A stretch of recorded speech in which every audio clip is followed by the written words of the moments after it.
Hey guys, welcome back to Rudder Innovations, where today we're going to be working on this 25cc Black Max Weed Eater / Edger that's not running right. Let's check it out.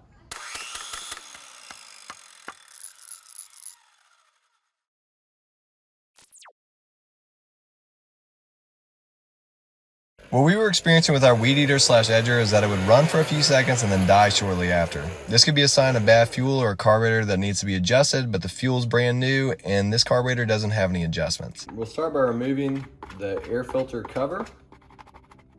Now I tried changing it from full choke to half choke to no choke, and it was dying somewhere between half choke and no choke. So I know it's something with the carburetor. The fuel lines have been replaced recently, and everything's set up fine there. So we'll use this T25 and remove the carburetor. We'll take a look and see if there's anything dirty in there. All right, we've taken these two long bolts out, and on the other side here is where the cable pulls the throttle. So it just slips out like this. You'll lift it up, and then there's a little angled portion on this that slips in that hole, which will allow you to remove the filter cover. And then there's a gas line going into this part of the carburetor right here to the primer bulb. And then there's one on this side going to the gas tank that will remove those, which will allow us to remove the carburetor. This entire piece right here is actually a gasket. And so whenever you pull the carburetor away from the engine, you want to do it really slowly and make sure that you're not breaking the gasket as you slowly pull it off. So I'm going to pull it off. You can use a razor blade or a flathead screwdriver to help detach it, or if it comes off easily, then you can just slowly pull and try and get it in one piece so you don't break that gasket. All right, you can see we got it off. We didn't damage the gasket entirely, so you can still reuse it.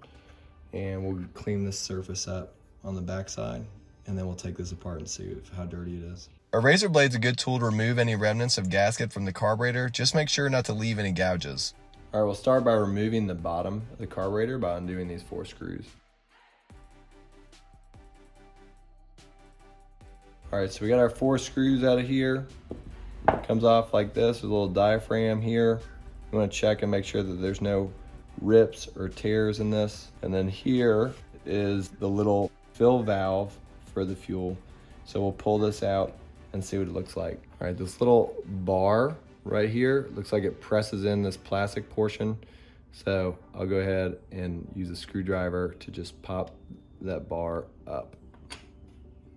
Looks like we're going to take this part off while we're at it. And you can see there is some sediment. It's pretty dirty in there. So we'll get this cleaned up. Be careful not to rip or damage the old gaskets when disassembling the carburetor. Using a sharp razor blade can allow you to separate them without damaging them, but if you do wind up ruining one, you should be able to get a gasket kit offline or possibly a completely new carburetor. All right, you can see there's some dirt and residue here. It needs to be cleaned out. Some dirt here needs to be cleaned out. And this is looking pretty grimy in here. So we'll clean all this stuff up, and then we'll blow it out with compressed air, and then we'll put it back together and see how it does. I'm also going to remove this top portion and seat and make sure that there's no other ports that need to be blown out as well.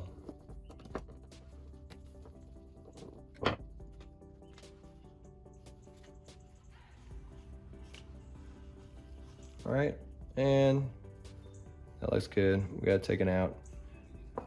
Now what we'll do is blow this thing out. Throughout this process, there are plenty of little tiny holes all throughout the carburetor and the body. So we'll want to make sure and blow compressed air through every one of these and make sure that it's clear. And when you're doing this, you want to wear some kind of eye protection in case any residual fuel blows out. You also want to make sure that the tiny little holes like there in the center, something as small as that being clogged can affect the ability of your engine to run. You can see it right there. When I did blow through the center piece, this little piece blew out of the back of it. So just be careful if you have something similar to that.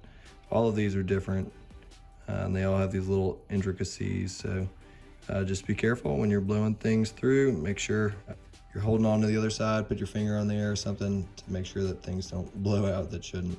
All right, I was able to use this really tiny flathead just to stick under here and pry that bar up. We can take a look and make sure that nothing's clogged. Woo! On our little needle. So the way this works is this little thing with the point, whenever this thing's full of fuel, it closes and floats up. And whenever it's empty, it opens back up. So if anything's clogged over here, then that could definitely cause a problem with your fuel system. All right, you can see the hole where the fuel comes in is clear. I'm gonna try and separate this metal piece and this gasket just to blow all this stuff out. All right, we're able to get this metal piece off here, and you can see here's the screen, and there's a bunch of debris in there that needs to be cleared out. So we'll do that.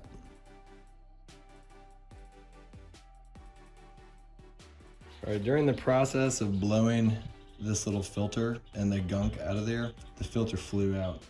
Now I had an extra one from an old carburetor, and so if it'll fit, I'm gonna try and pop this in here. And it does look like it fits. All right, I have everything cleaned out, blown off. We're gonna reassemble it. We're gonna start with this center hole right here, you can see, and this incredibly small little pin that also should be clear. So if you have any little small parts like that, you should be able to see through the backside of it. And watch out, because there's a little O-ring in there too. You don't want that to fall out.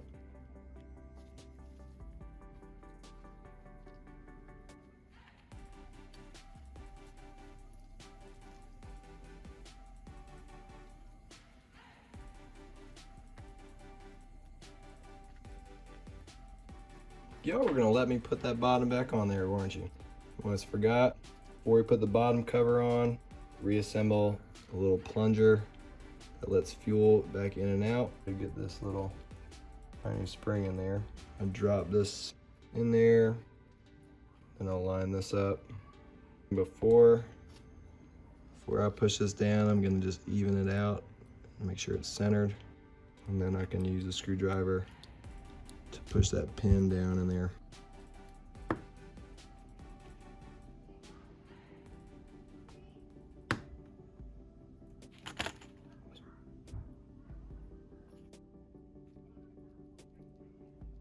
Make sure that moves freely.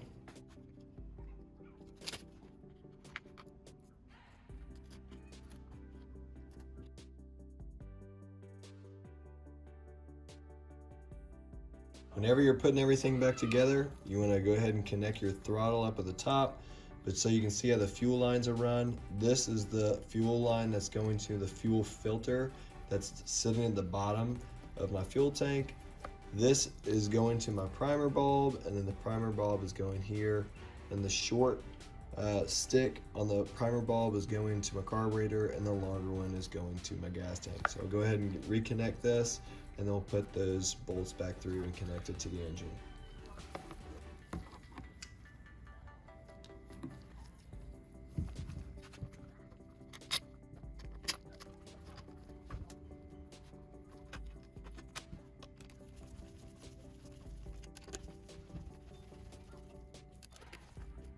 Also get our air cover back on there.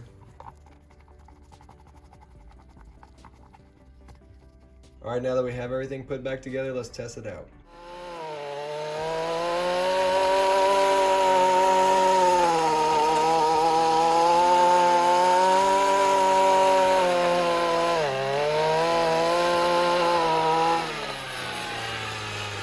All right, guys, I hope that was helpful for you. If you have any questions, feel free to comment below. If you like this video, like it. And if you're watching our Medium, you can subscribe. Feel free to subscribe. We'll see you next time. Peace and God bless.